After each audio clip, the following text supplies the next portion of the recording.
So what happens when two people who have always been aligned, friendships, marriages, relationships of any kind, suddenly shift?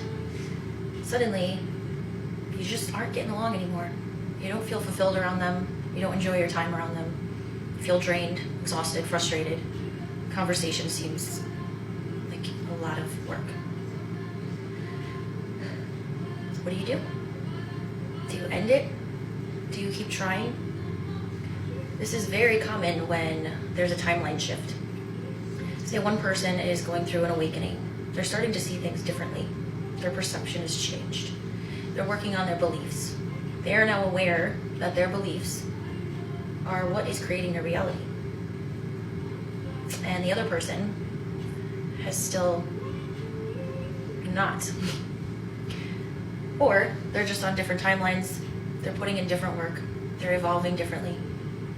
What happens to this relationship?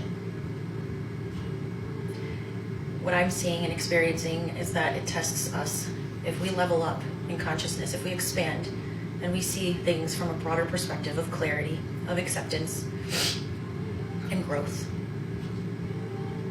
I think it challenges us. It challenges us so we can see where we're really at. Because if you level up and you shed your old energy, negativity, programming, stuff that has kept you small, stuff that has kept you held back. If you shed your shame, your guilt, if you are aware of your inner critic and you shift your mindset, if you let go of guilt and suffering, and you're ending karmic contracts that have been playing out for generations and generations, and then you're around the same people, and you know damn well they're not doing the work, or they're just doing different work. What happens to your relationship? Does it have to die? Because what it's doing is challenging your compassion, your humility, to really see if you've leveled up and what you're ready for. So if we're shedding layers of our ego and our higher self, the light and the dark, harmonizing the ego with the higher self, saying to the ego, I don't need to live in fear. I don't need to worry. I don't need to have anxiety and depression because everything is fine.